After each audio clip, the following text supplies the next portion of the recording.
What's up, YouTube?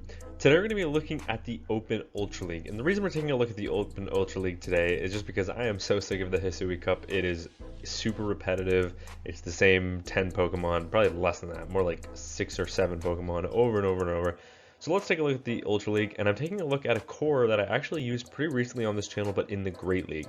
I actually have an XL Piloswine and an XL Dragalge built. Both of them are extremely high ranked. Dragalge's rank 1 and Piloswine's like rank 2, so they have the maximum bulk possible. The core is just really strong because Dragalge covers Piloswine's weaknesses really well. So does Gliscod in the back. I mean, you look down this like graphic, it doesn't look like it, but this core is actually pretty solid. And before we hop into the battles, I want to say a special thank you to the Legend Trainer members on this channel. You'll notice there's a new one, so super shout out to Justin Regal, the newest member on this channel. We're now growing to 4, so that is absolutely massive. But shout out to all of them, Big Burden, Andrew Pitton, Moosechew, and Justin. You guys are awesome. Let's hop into some battles.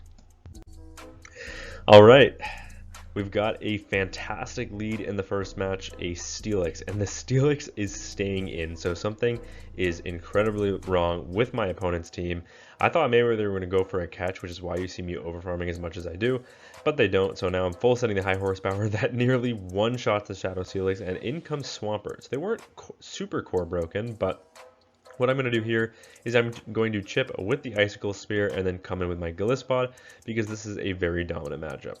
I will say, with this team, I picked up an incredible amount of good leads, like just alignment wins straight off the bat, and I think that was just because Piloswine's typing and coverage on the lead was just so unique that a lot of teams were not prepared for it, especially in the Ultra League. So I guess we'll see what was so weak to the Piloswine in the back, and it was a Weezing. So now we see why. That makes sense. They're weak to the ground typing.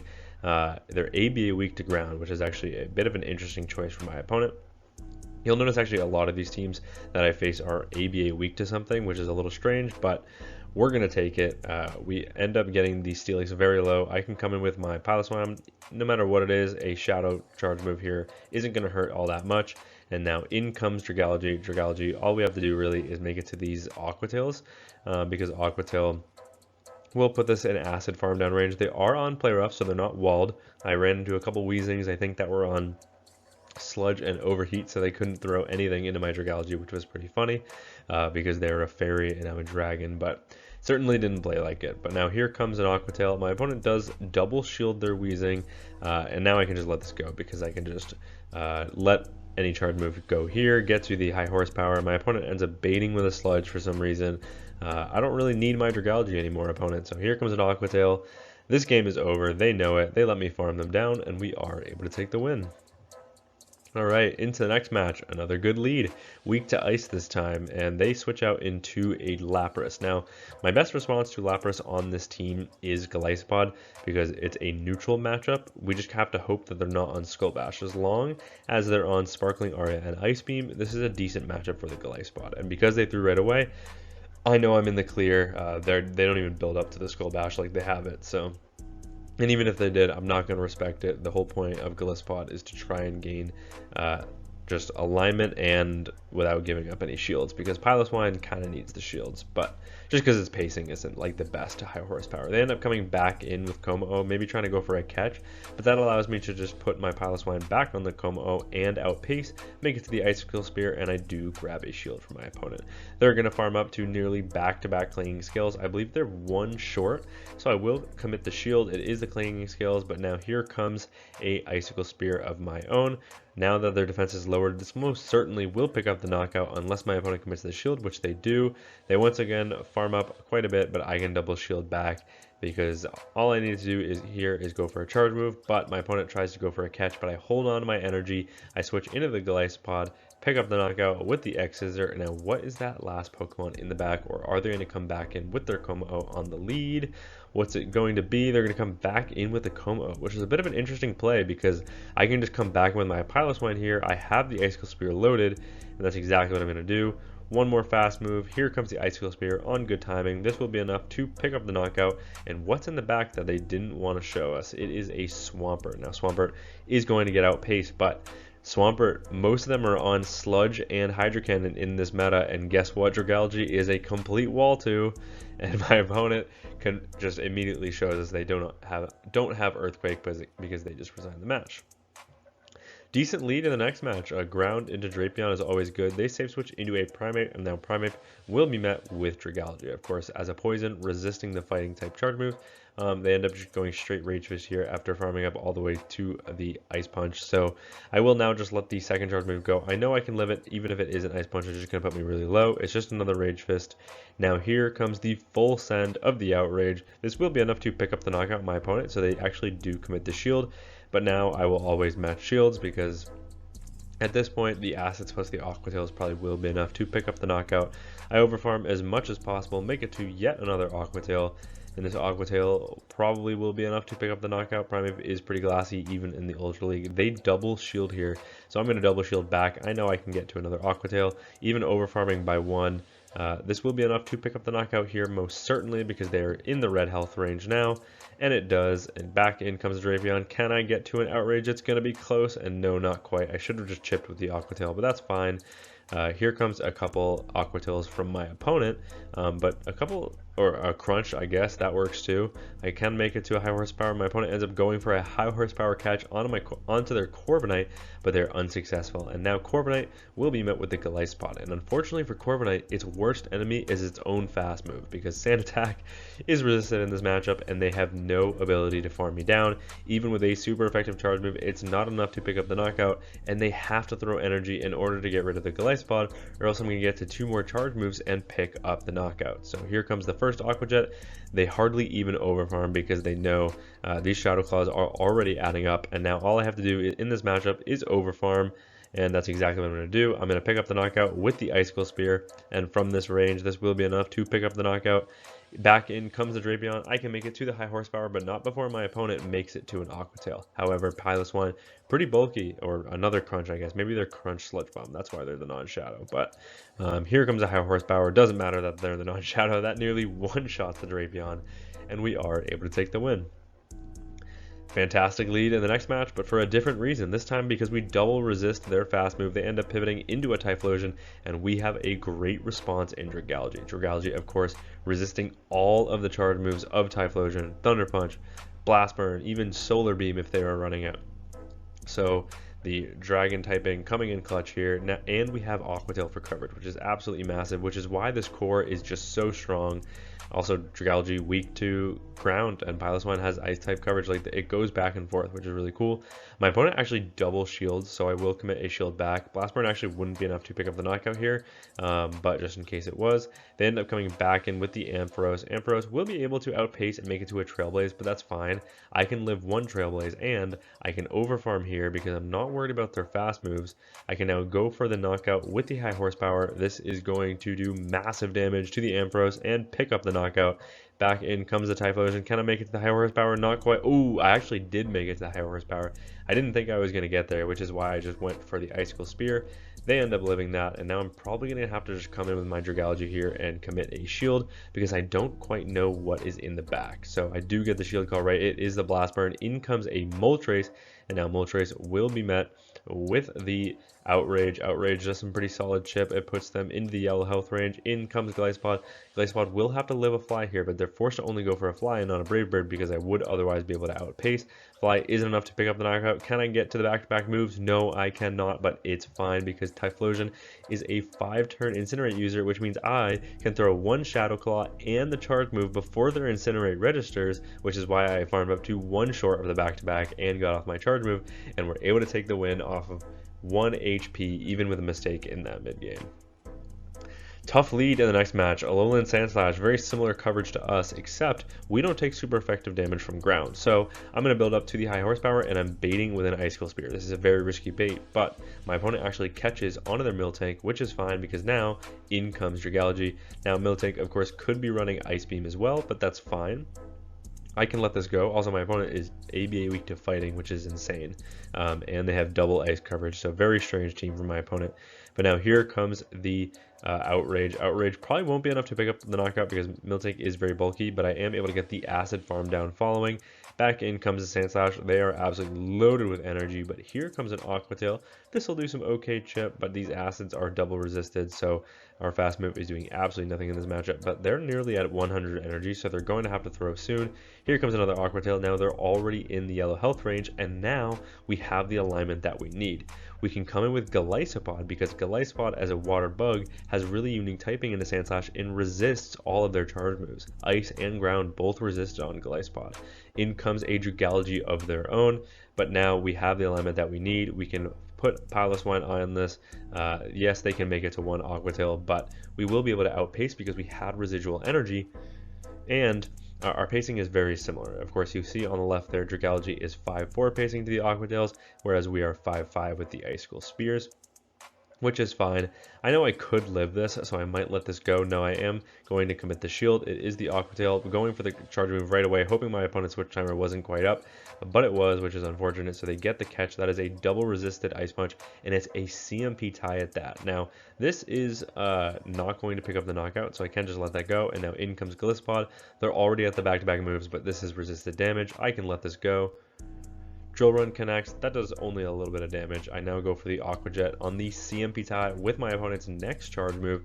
This will be enough to pick up the knockout, and yes, Dragalge does resist all of Golisopod's charge moves, but with this much of an energy lead, they're going to have to go for an Outrage in order to pick up the knockout. Can they get to the Outrage before I make it to back-to-back Aqua Jets? It looks like no. So here comes a second Aqua Jet, and from this range, it picks up the knockout on the Dragalge, and we are able to take the win.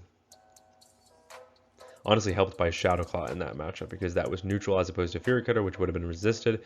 Good lead in the next match. Steelix, they pivot into an Annihilate, and now in comes Golisopod, where we have Shadow Claw for super effective damage as opposed to Fury Cutter, which would be double resisted in this matchup. I now can overfarm to the back-to-back charge moves and pick up the knockout with the Aqua Jet before they're able to make it to another Rage Fist.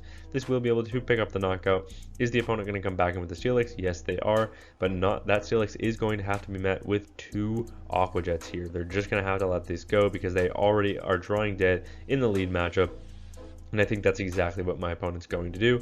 Here comes a second Aqua Jet. They let that go. Back in comes the Piloswine. Piloswine, of course, can take any charge move here. Earthquake, Crunch, wouldn't matter. It's not going to do that much damage. Piloswine eats that, no problem. In comes Virizion, and we just triple hardwalled my opponent. So, good game to the opponent. We are able to take that win. Terrible lead in the next match. Going to pivot into my Dragalge, which is the safe swap on this team, because not a lot of teams had Pokemon that just hard answer Dragalge in the back. So my opponent ends up farming up to an Ice Punch, and then they actually go for a close combat before dipping into their Feraligatr. Now Feraligatr will be met with an Outrage, but not before my opponent commits a shield. Looks like my opponent was lagging a bit, but that might have been just a visual glitch because they did end up catching back up and outpacing me to the charge move. It is a Hydro Cannon bait, which means I have to throw my Outrage right away. Is my opponent willing to double shield their Feraligatr? No. They're just going to let that go, which gives me switch, which is absolutely massive because now I can align my Piloswine onto this Moltres. It looks like I'm not able to get to an Outrage here, which is fine. I can just settle for the Aqua Tail, and then I can put my Golisopod on their Primate, which is absolutely fantastic. I kind of just have to take the charge moves here. I am able to make it to an Icicle Spear before my opponent throws. Maybe they're just trying to farm up to the back-to-back so that way they can either pick up the knockout with a Brave Bird here or back-to-back flies. What's it going to be for my opponent? There's fly number one. I could make it to another charge move, so my opponent is forced to throw their energy, but now they're energy dry. So I can let this go. I can shield up any flying charge moves for my opponent and then come in with Golisopod to get an energy lead. Yeah, my opponent knows they no longer have a win con with a shield in play. We are able to take that win. Spicy lead from my opponent in the next match. Unova Stunfisk, XL level 50 Unova Stunfisk. It might have been 51, I don't even know. But they end up pivoting into a Golisopod, and once again, we are just hard walling my opponent. This core just absolutely shredding teams apart. Now going to full Sunny Outrage. No point in baiting here because we have such a dominant matchup as is. And you're going to see the rank 1 IVs coming in clutch here. I can actually connect with an Outrage and just go for a full acid farm down. Yes, they're going to make it to another charge move, but guess what? Even in the red health range, XL level 50 Dragalge lives that 1 HP, and now I leave with a Aqua Tail loaded. If they come back with a Stunfisk, they're actually going to have to take 2 Aqua Tails because Thunder Shock is resisted. They can't quite farm me down, so here comes one Aqua Tail, here comes another. My opponent is likely to let this go because they're once again drawing dead in the lead matchup. That's exactly what they're going to do. What's that Pokemon in the back? It's a Florges. So no, we don't triple hard counter my opponent. This is more of a neutral matchup, but we have the alignment that we need, and that's what's important because we can outpace. My opponent commits a shield on the first. I'm going to call the bait here. I think they have enough for the Moonblast, but they're probably going to go for a Trailblaze. They do end up going for the Trailblaze, so that is a huge bait call. But now they're able to outpace me because they can go straight Trailblaze in this matchup. And after they've boosted their attack the first time, that second Trailblaze would hurt quite a bit. So I'm going to overfarm in this matchup, play to the CMP tie with their next Trailblaze because I need to grab shields from my opponent.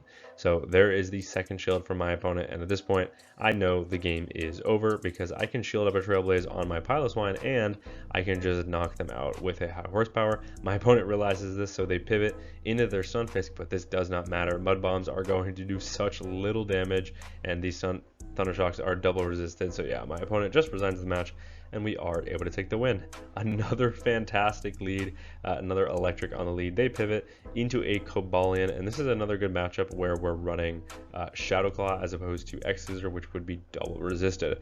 Another reason we're running Shadow Claw on this Pokemon is because Jellicent. Jellicent is an incredibly hard Pokemon for this team to deal with. It resists Powder Snow, it resists Acid, it resists Aqua Tail, it resists Icicle Spear, it resists Aqua Jet and X-Scissor. So we kind of need that fast move coverage because it's a team effort to get rid of a Jellicent. So yeah, that's pretty much the only reason I was running Shadow Claw.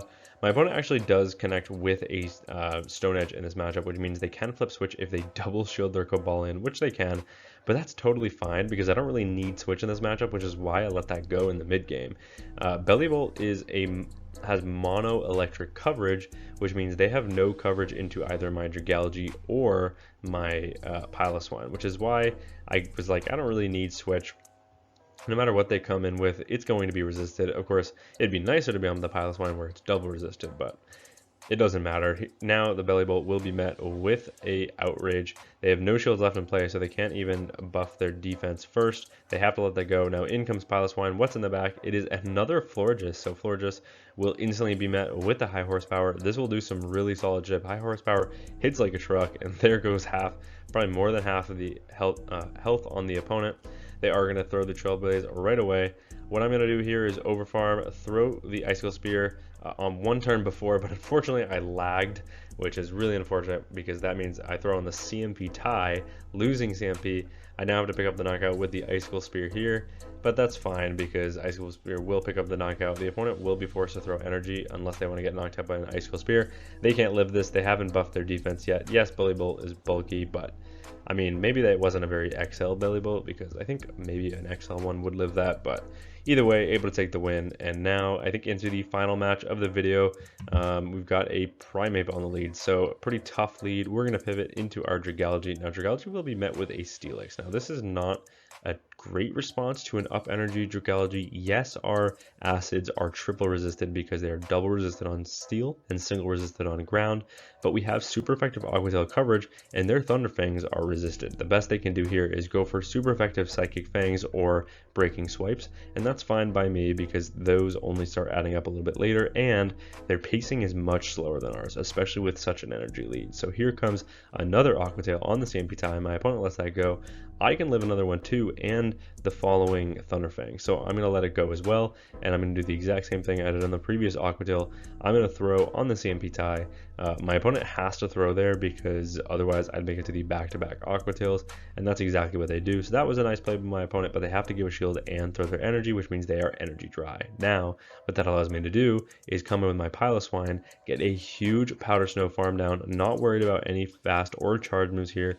It's not going to do very much damage, especially from a non-Shadow Steelix using non-stab charge moves. which is a very bulky Pokemon at that already. The opponent had a close combat loaded, so I actually instantly pivot into my Gliscott, get the catch. That is absolutely massive. Now they're taking neutral Shadow Claws, which are doing massive damage. They end up going for a catch onto their Gliscott, but now Gliscott will be met with a super effective Aqua Jet. Aqua Jet puts them into the yellow health range. Now here comes an Aerial Ace. I can let this go because I can just come in with Pilot Mine and get a massive farm down, come out loaded with energy on an opponent who has no shields, or one shield left in play, but they end up undercharging, which means I am actually going to full send the charge move here. Here comes a close combat once again from the Primeape. I will just shield this up because I'm already at one charge move, or two charge moves, and yeah, as soon as they full send that, they know this game is over. Their defense is lowered, they have one shield in play, and we have two charge moves, so we are able to take that win. But yeah, the core between Piloswine and Bullet and Gliscott was super strong, and of course I don't expect everyone to have Super XL Pokemon for the Ultra League. It's kind of an inaccessible league. These are Pokemon that I built quite a while ago and only recently became meta. I built them for Spice. It was fun while it lasted, but now they're actually kind of turning a corner into more of a meta role, especially Dragalge. But yeah, that's gonna be it for me from this video. Thank you all so much for watching, and until next time, peace.